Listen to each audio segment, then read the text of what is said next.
Time to get started. If one of you would open in prayer, we'll do that. Does that seem a bit loud? God,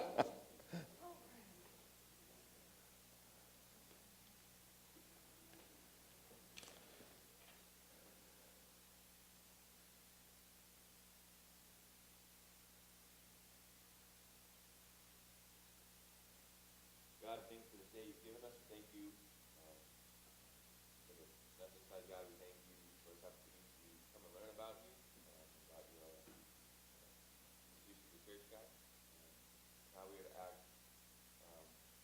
as a body, as a church, God. I pray that we would be attentive in regards to what Mr. Goff is saying, and I pray that we would follow what the Bible says, what you want. A little word of encouragement concerning preparation for the final. You have the final already. You all remember that. It's in your possession. You will be able to use your Bible. It can be a Bible that has the verses highlighted in it even. You want to mark off the important verses so you can find it. I don't want any notes in the margin saying, go to page such and such for this and that kind of thing, but a highlighted Bible. Now, the best preparation possible is to be working on your project right now, because that will be reviewing what I ask you to do on the final. Find the verses that deal with it all. Yes, ma'am. Yes. The project basically, I give you series of verses for each main subject. I want you to do this as a computer-assisted Bible study, okay? You all have software that you can use for those purposes. You put up the heading, Government of the Church, and then you have a series of verses. Punch in the verse, get the text up, underline the things that are being said, or however you want them, with color, whatever you'd like to do, and then a sentence for each of those, just a sentence. This is the verse that gives the qualifications for elders. Bang, bang, bang. That's all I want. And what that is doing is driving you to the text, so you can say, when somebody says, why do we do church this way? Why do I do it? Bang, there it is. You know where it is. Clear? It is not a hard study. It's kind of fun to do, but it just runs you through that process. Yes? At final time. Okay? And the best review for that, the best review for final is getting that thing done at your leisure so you can think a little bit as you're doing it. You still have plenty of time to do it. It doesn't take long. But be doing it along the way, and it will be simple for you to do. It's a good review, yes. Yes, I want the text. I want the text. That's what you're going to read. That's what you're going to make a comment on. Like,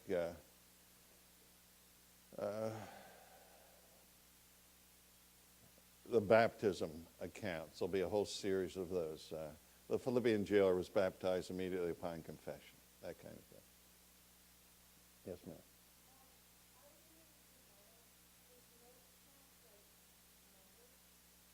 If it's a key, I don't want that. Yeah. I want you to be able to find it without any assistance. I don't want a little 3x5 card with all the references in the front. Okay? I want you to be able to find it. I ask for book and chapter and verse. Don't learn the verse. Mark the verse. Okay? And if you have book and chapter, 1 Timothy 2 qualifications, then go find a verse. So it cuts in half what you need to learn statistically that way. That makes it a lot easier. I only ever ask for book and chapter. Good night, you have your Bible in your hand all the time nowadays. So if you can find a book and a chapter, you can sure find a verse. And that'll make it easier. I want to talk about last day on the finance, appropriate that on April 15th, tax day, we'll be talking about finances in the church, okay? It's just the way it is. Also payday, so you just go make your check payable to the U.S. Treasury and mail it to them. That's the way it works out. It just is. Someone asked me concerning collection, a little deal that sometimes we get forgetful and we get there and I suggested this. I don't like this, but it's an option. We have this at our assembly. You give a little note to the treasurer with your bank account number on it, and they take it out automatically. I don't like that, but if you're a forgetful person and you really want to give, and you want to give in a serious moment when you figured it all out, say, so let's do tithe, but I give half my tithe, and I don't do tithe concept. We should do more than that. I want to give half of it to other organizations in the local church. That's fine. Punch in that number, and you won't have to think about it again until the Lord calls you home. If you like that sort of thing. I don't like that. I don't think that's applying all the rules of discernment to giving. Sometimes you need to give more than that, and other times maybe not. But that is a way, if you prefer that. How many of you like that kind of thing in your financial thing, to have it all done automatically? Come on, you're the computer age people. You think, There it is. Can I dim these lights a little? That's a little faint. Let's see what we can do here. Usually this doesn't work. Whoops, wrong one.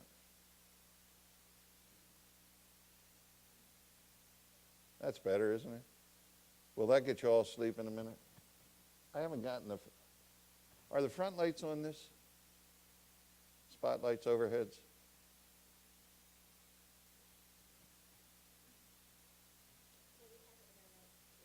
Okay, you have it in your notes. There you go. The Bible does address specifics of giving, way more than we think. I rehearsed to you Paul's exhortation to giving to the Corinthians. It's amazing how we have missed this over the years. Paul says you should be giving. You should be giving willingly.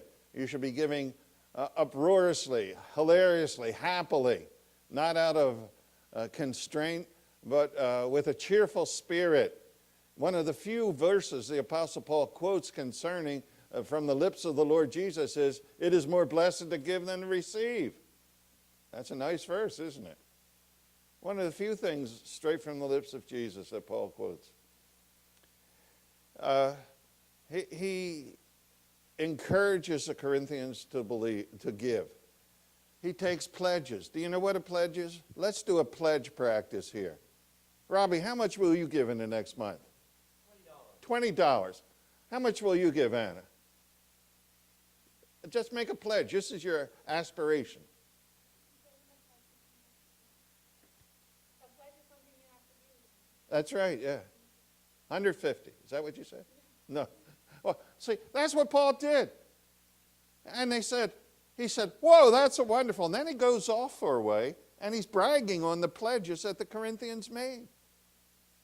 He writes them a letter, chapter 16. You know, don't embarrass yourself or me when I come to make that collection. So lay it aside the first day of every week. So when I get there, it's ready. Have you ever been in a meeting where that's been done? No. Is it biblical? Paul did it. Do you hear that? We can be much more bold in our communication of local church need, of missionary need, of school need, and Paul even does some of his own personal needs. When I come, you prepare a room for me, he says to Philemon. Whoa. I'd hesitate doing a thing like that. We can be much more direct. Direct is good. We're having a speaker at ISI, George Verwer, who started Operation Mobilization, really great man. Great work that he did. He started that when I was your age and he was your age. And thousands have been reached for the Lord. He started out being very much silent about needs. Later he said, faith without hints is dead. And that's what we do. We make a lot of hints. The Bible doesn't make hints. The Bible's not underhanded. It's very clear. Paul said, these people need this. Let's take a collection. How much will you give? You don't have it right now, but lay it aside, and when I come back, I'll take it up to them. That's all okay to do. And we should do more of it. The numbers show us that there's in Western world Christianity, there's plenty of money to do what we need to do. Having the money is not the problem. Giving the money is the problem. Living too high to our limits is the problem in this case. Now, the Bible does address specifically how we're to give. The first thing I have up here is creature comforts. What do you think that is? You notice I don't have a reference next to creature comforts? What do you think of giving to the church for creature comforts? This is for me, I give. I give part of what, yes ma'am? A comfortable chair. Have you ever complained about the pew in your church? Anybody? We ought to start a new line for really spiritual Christians called uncomfortable pews, okay? Something like that. No, we want some nice cushy pews. So that's not for God. God doesn't need a chair to sit down on. Now, if I'm giving to buy my neighbor a chair, that's another thing. But that's not what we're really doing. We give to make it comfort. What else comes under comfort, creature comforts? Chairs. What else? What? Coffee and donuts, absolutely. Some people give more for coffee and donuts than they give for the collection.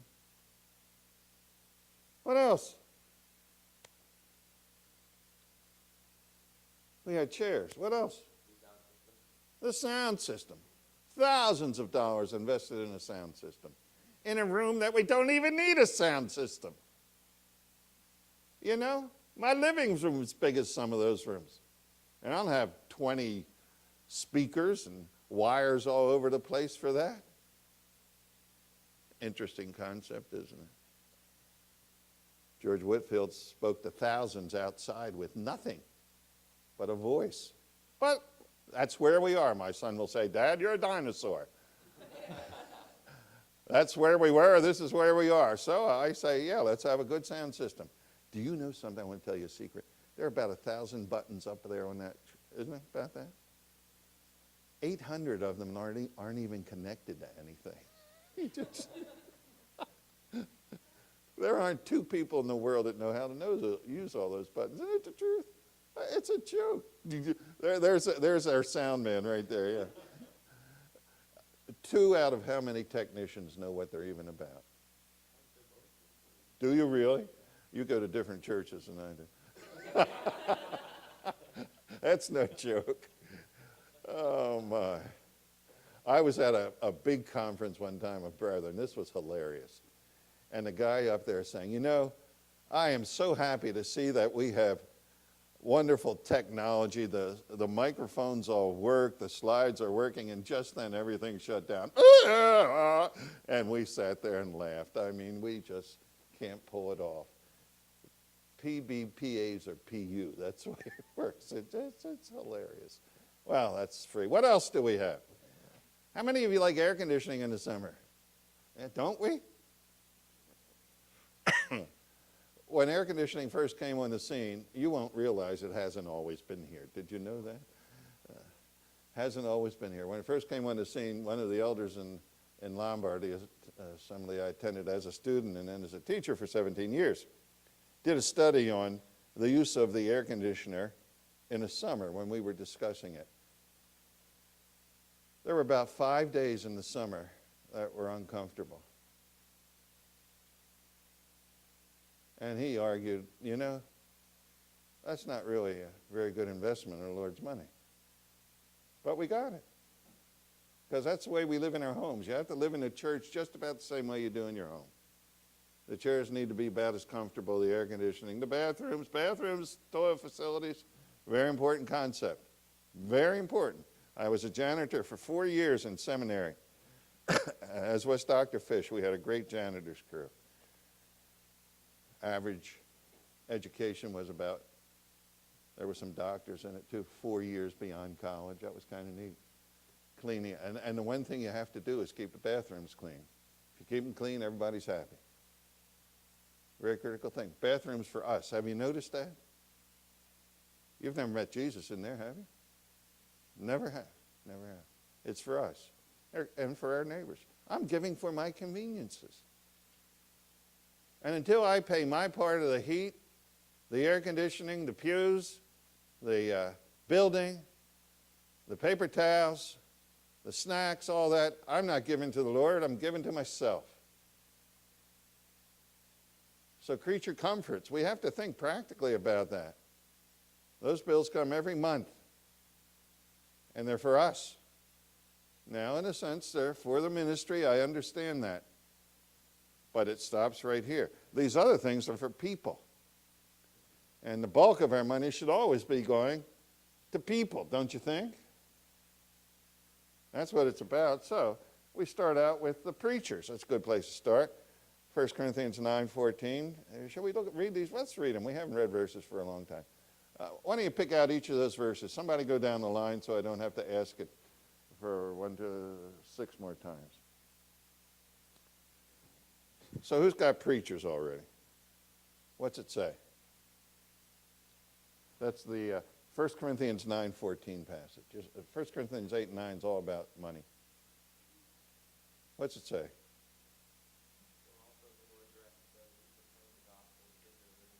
That's right. I asked you earlier, how many of you expect to go into Christian work, which is based on voluntary giving? All of it one way or another. You're not selling products. And this verse tells us, if you serve the gospel, you should live by the gospel. Do any of you understand the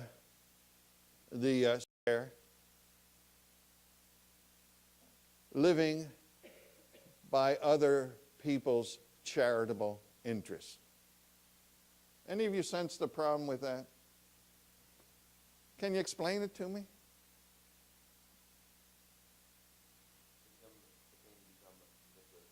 Oh, it really can be.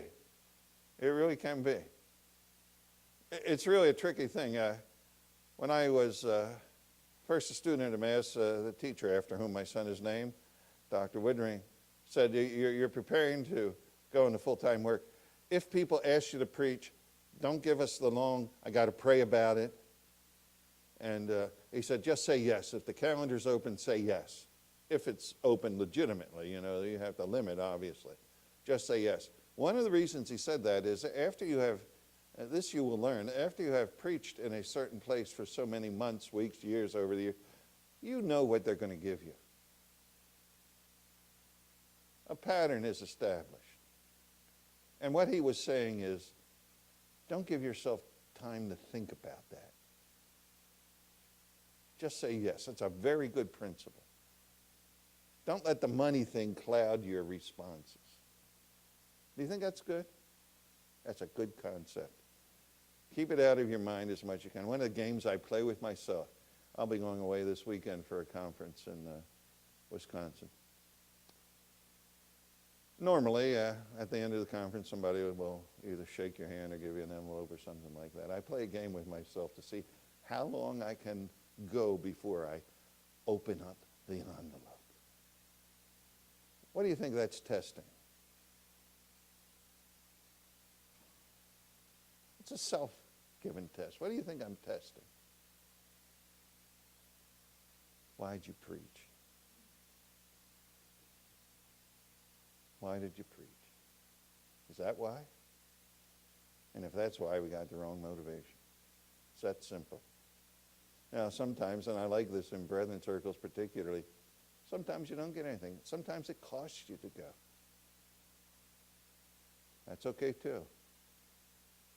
And the wonderful thing, and this has happened too many times just to be coincidental, when that kind of thing happens on one end, the next mail, there's a very pleasant surprise stamped right from heaven on it. At least it seems that way. And that's a wonderful thing. It's a confirmation. Yeah, we don't have to feel that we're second-class citizens, that you're not working hard enough, that you're dependent on other people's emotional giving or anything like that. Paul says, don't we have a right to lead about a wife? Is it only Barnabas and I that have to do this single because we couldn't afford to have a wife and family and all the rest of it? No, those who minister the gospel should live off of the gospel. That's what the Old Testament did in all the sacrifices. The priests function out of the food that was brought up for the sacrifice. And it's an honorable way of making a living. no more honorable or less honorable than any kind of secular employment. Do you hear that? No more honorable or less honorable, because we all live by faith. We serve the Lord in whatever we do. But I'm talking to people, you, who are interested in getting into full-time work one way or another.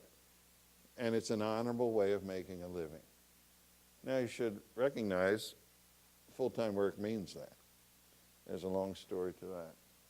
Preachers, widows. 1 Timothy 5. Who has that one? Go ahead. Yeah, widows, and it's a long list of what a real widow is, more than just not having a husband. In 1 Timothy 5, the whole section is about money. It says to the husband, to the head of the home, that if you don't provide for your home, you're worse than an infidel. That is a man's responsibility. I've addressed that already.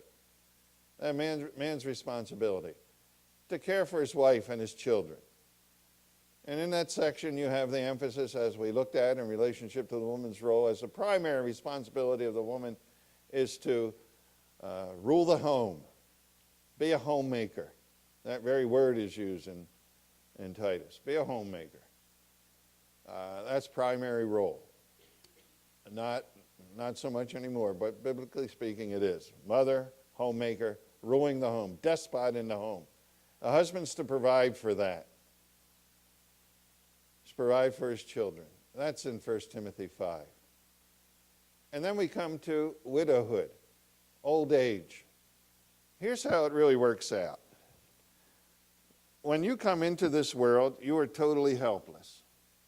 Did you notice that? You can't do a thing except cry and do some other few things. All right? You're totally helpless. Very inconvenient to your parents. You get up at your own time. You get sick at strange times. How many vacations have been canceled because somebody's gotten sick? Any of you experience that in your life? That happens all the time. Oh, we can't do that, so-and-so's sick, you know. We had Skype Christmas this year. A couple of the families were sick, and we set up real quick, and there we were, opening presents in a few places. You know, things like that will happen. The best laid plans of mice and men get fouled up. And sickness, very inconvenient. Then you come to an age like this where your folks, you know, you could pretty well do it yourself, except when it comes time to pay the bills at school. But you could pretty well live on your own, couldn't you? That's really the truth. Could live on your own. And for a long period of time, mom and dad can live on their own, and you all can live on your own. But guess what happens on the other end? What happens on the other end? Any of you have grandparents like this? They're about at the end of life. Any of your grandparents close to that? That's where you are. Who should take care of them? The same passage in 1 Timothy 5 talks about that. That the family is to take care of the elderly. Do you hear that? I'm preaching a lot more on this lately. You understand that? You take care of your elderly folks. And Paul says that a widow indeed that must be cared for by the church is a widow who does not have family. And if she remarry, then the church doesn't have to take care of her because there are other sources. But a widow indeed must be taken care of. The others can be. You can use your money in the church however you'd like. A widow indeed must be taken care of, and we get some teaching out of that, that it's the primary role of your family to take care of the old folks. When I built the house where we live, I built accommodations for my parents on that. And they both died there. And the grandchildren saw that happening. And we took care of them in their old age. My father needed some special care. Every day I would wash his, every night at night before he'd go to bed, wash his feet. And he had prosthesis for a nose. He had skin cancer on his face, and lots of things were gone. And that had to be washed every night. interesting life. First few times it made me sick in the stomach to do it. And then you got used to it. And you take care of them. That's what we're supposed to do. Do you hear me? It's a wonderful thing. One time, Stephen, that would be Andrew, Brandon, Amanda's father, said to me, I love this. Dad, I'll go over and wash your father's feet tonight. That's a big statement, do you know? That's my job. It wasn't his job. He volunteered to do that. That's the humility that a thing like that brings. We're called upon to do that. And do you hear me? It is one of the most thrilling things you can do to do what you're supposed to do for your parents. For your wife. When Melzy was in her last days, these are the days of the year that remind me of that. This is the couple of weeks she was dying in. A couple of hard weeks for me each year. I had to do everything. And she said to me one day, Dave, I just don't like that you have to spend so much time doing this. I said, I love doing this. It's a wonderful thing to take care of a person you love. Do you know that? It really is. It really is.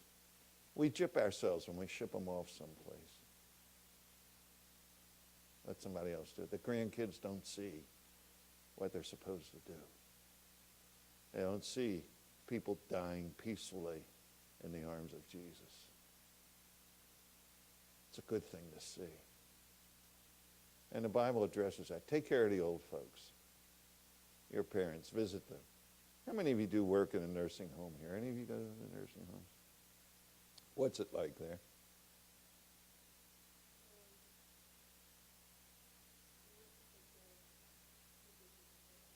Yeah, it's really sorrowful, isn't it? They're so alone. My father needed 24-hour care, and finally we took him to one of the nursing homes. He was there for one night. I was so sad to put him there. And he didn't like it. He said, when we got him in this little room, all your life you've grown up with the family and some degree of comfort, and then you're in a room with a chair. That's the way it is. And you're alone. He said, this is not good. Melzy, pray for me that the Lord take me home. And she had said over and over again in his old age, no, that's the Lord's doing, not mine. But on the way home, she prayed for the Lord to take Pop home. We got home, there was a phone call, he had died. Yeah, that was good. It was good. Nursing homes are sad places. Those old folks are left alone mostly. Do you know that? They're left alone. Even good Christian families, they're left alone. Because we're too busy doing all the sports and all the rest of it. They just die, go away and die. And that's not right. We're to care for the widows. If the family can't, then the church must. You see, that's the parachute. We're worried about retirement. We're worried about who's going to take care of us. First, the family. I'm big on that. Family takes care of family. And if that fails because of necessity, then the church family should take care of the people. It's that simple. It's not complicated. That's part of what we should be giving to. Widows. Elders. Who's got this? 1 Timothy 5:2. Who's got this one? Anybody? Go ahead. Yes, and in Peter it says, don't do it for filthy lucre. Well, we've taken that temptation away from all the elders. We've talked about that already. Here there are variations of pay for the elders that decided upon by the elders because some will have more involvement than others. And again, when we were going over qualifications of elders, we did chat about this. Told you the story about the elders having pay, varying pay. They're never paid. This is like baptism. This is one of the things that you guys should correct. Get people there that can give full time to the ministry. One of the things we complain about in the assemblies, other churches do a much better job of this, of visitation, caring for people, all the rest of it, because it's a specific responsibility. And they have time to do it. We expect elders to work 40, 50, 60 hours a week and then take care of the church too. The early church didn't do that. They gave money to the elders so they could give more time to it and live. It's part of that ministry dimension. That's an adjustment you need to put in place in the churches that you touch, that there are people, not necessarily the preacher, people who do the things behind the scene on a regular basis. The mentoring, the counseling, the visiting, all that kind of thing. There's room for that. With that big budget we had, we could afford it, couldn't we? Really could. You'll be able to find that in $300,000 a year in a church of 150. There'd be money for it. And that's one of the things we need to do as well. 2 Corinthians 8:12. Who's got that one? Or if the readiness is presented, it is acceptable according to what a person has, not according to what he does not. Okay, this is the standard of giving. And there are variations of wealth within a church. Some needy, some not so needy. There is such a thing as the benevolence role. People who just can't make it. They're trying to make it. Remember, under discipline, if man doesn't work, he shouldn't eat. But if he's working or there's no job available legitimately, we don't let people starve. We take care of their needs. One of the great practices in our local church, I've so enjoyed the elders doing these kind of things, is if a young married car breaks down, that gets discussed, gets paid for very frequently when all things are weighed. That's the way it's supposed to be. If there's needs that people can't take care of themselves, help them. Part of the collection should be for the needy. And you just have to know what's going on in your church to know what's needy.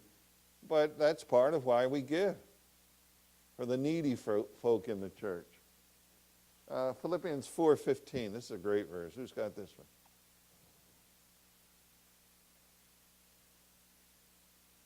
Somebody find it.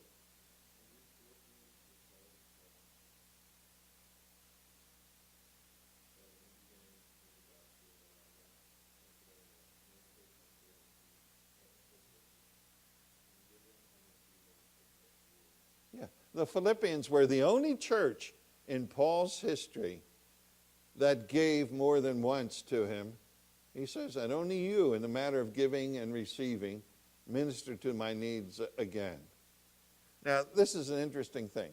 In 1 Corinthians, Paul says to them, if I minister to you spiritual things, it is nothing of significance. He's saying it is a logical conclusion.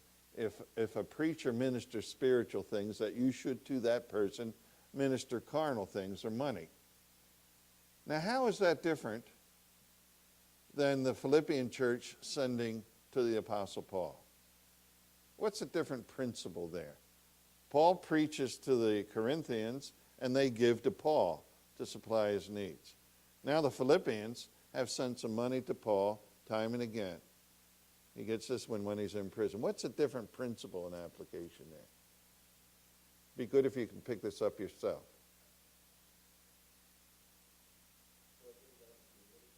That's right. They're not receiving. They're giving so other people can receive it. That's why it's under missionary giving. See, it's one thing to give something to the people who minister to you spiritual things. That's what you do when a teacher, speaker lives by the word that he's teaching you. Okay? I got something out of that. I want to give you something. Give and take. With the Philippians, it was, we have something. We want to give you something so the word can go elsewhere. That's missionary giving. Enabling other people to preach and teach in a place distant from us. not necessarily very distant, but at least distant. I'm not getting it. They're getting it. But I want them, I want Paul to be able to do that. Then in Galatians 6, it says, anybody got this one? Go ahead. We have therefore opportunity, let us do good unto all men, especially unto them who are of the household of faith. Now that's an important concept. What do you see there? Do good to all men, especially those of the household of faith. What's involved in that? What's the difference between all men and the household of faith? What's that? Saved and unsaved. That's right. This is, household of faith is all the other giving up here. All men is what we would call charitable giving. And that can be done in a number of ways. One of the things that some of the mega churches do, it's a very nice deal. People bring their black bags full of clothing, or at other times food and supplies, put it by the back of the car, and some deacons pick it all up and take it to the right places for distribution. That's a wonderful exercise, don't you think? That's doing good to all men. Especially to the household of God is, I have I erased this?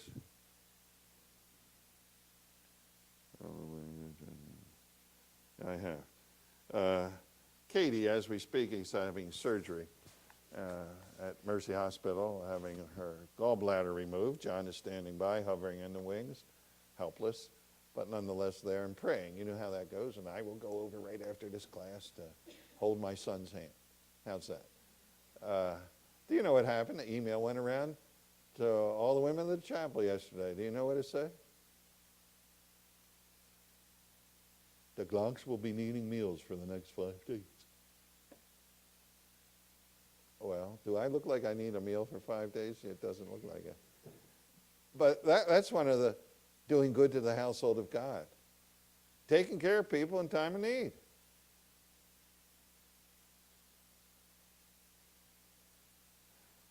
Robbie, you know what I'm going to say. Tell us a story. This is a great story. I love this story.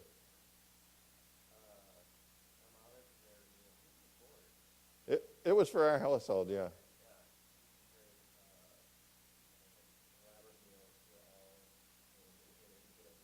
And Carol's a wonderful cook, right? Right. Go ahead.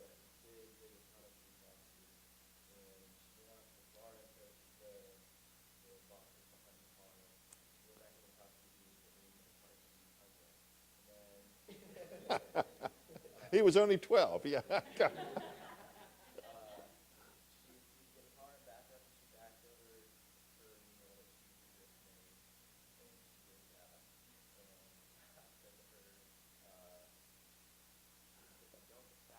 Well, the next, you were doing something, and he says to his mom, "Don't back over me."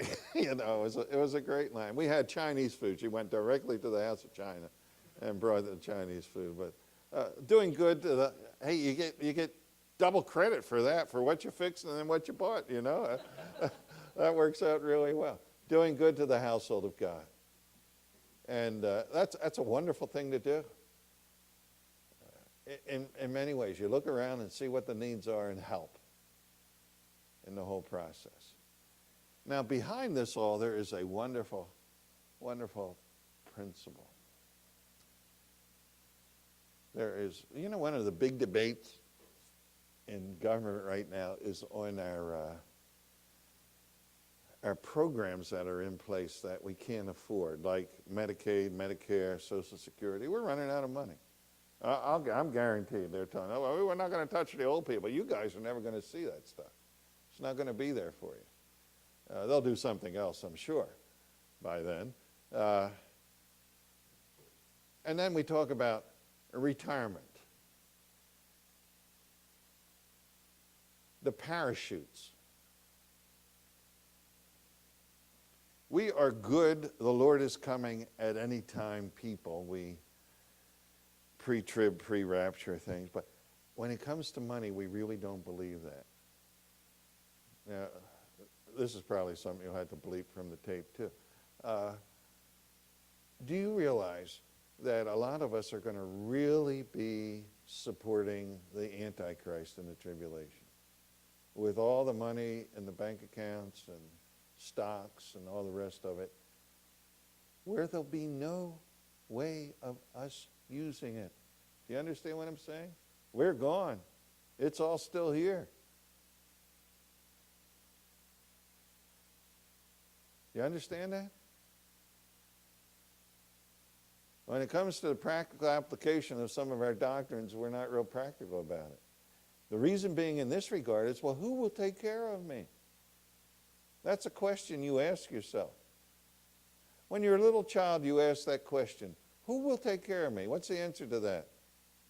My parents. When you're self-supporting, your parents and all, you ask, who will take care of me? Well, Dad's going off and getting to work, and the kids are going off and work, and the kids are 30, they have their own career, the parents, and who will take care of me? We can take care of ourselves normally in that time frame. When we get older, what's the Bible say about who will take care of me? The children will take care of me. I want to tell you, I've grown up in a family like that, from grandparents to parents to my generation to the next generation, and it's never failed. It's never failed.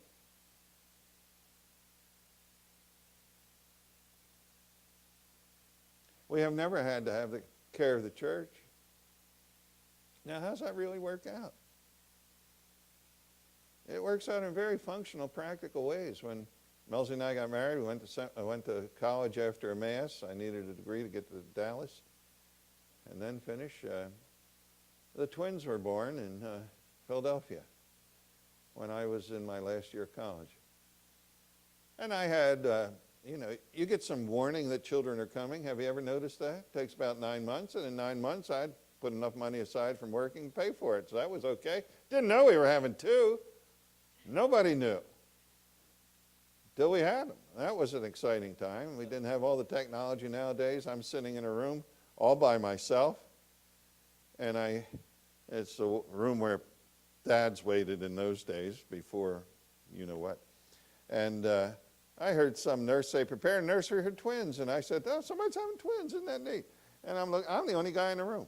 I was too dumb to know that this is where the expecting fathers would be sitting. I'm the only guy there. What's the conclusion I should have made? Well, the doctor came in, and I stood up, and he said, sit down. There were two. Well, Lois, that would be Arthur Manning's wife. She was only 3 pounds. She was about this big. So she lived in a box for a month. So that's why she is the way she is. You know?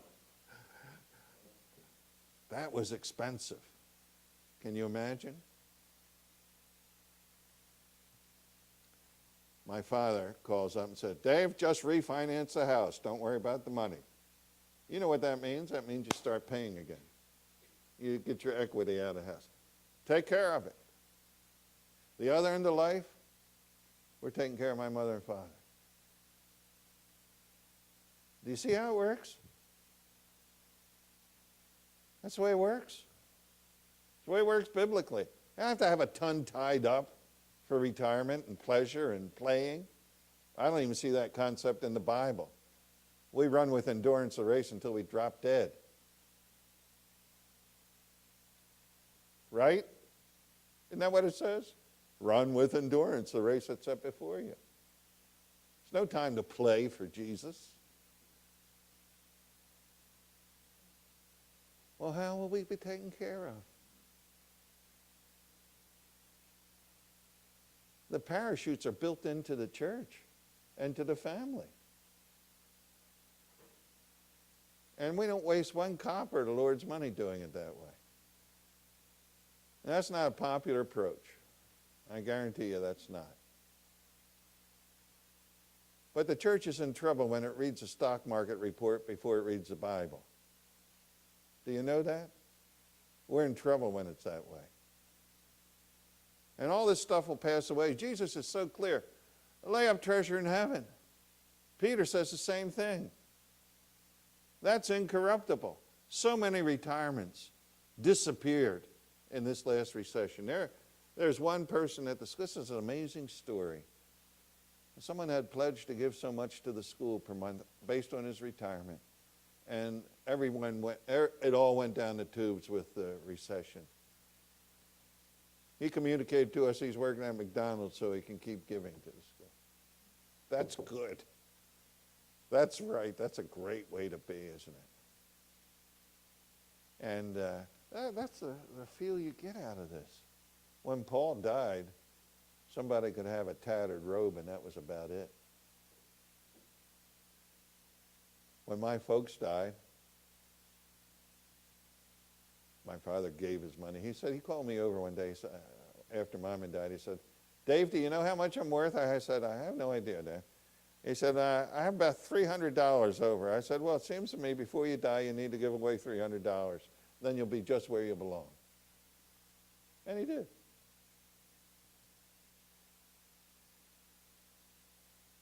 That's good.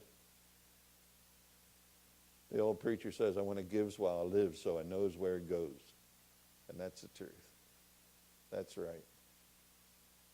I have a brother and sister who have supported me all my days. When Melzy and I got married, my brother said to me, "Dave, I'll send you something every month." That'll be 50 years ago now. Hasn't missed 1 month. When he got a raise, I got a raise. How did he give? This is how he gave. My father said to him one day, "Do you know your brother went out and bought, do you know what a stereo is?" That's an old phrase. It would be whatever you use now. And your brother went out and bought a stereo, because I like to listen to music, bought a stereo. My brother said, "I don't care if he fills up his living room with peanuts. I gave the money to the Lord, not to him." That was a great answer. No strings attached. Haven't missed a month. My sister's well.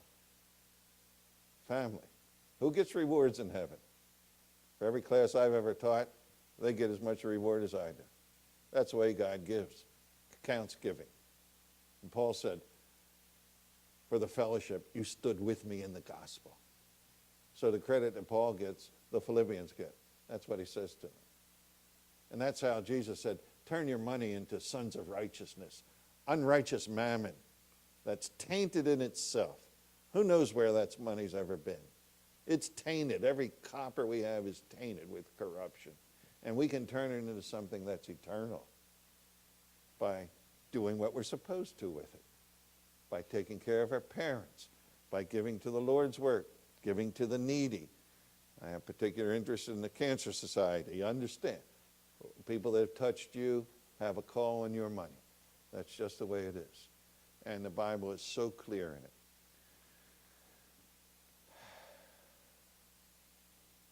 We'll stop there. It's just time. We'd appreciate your prayers for Katie.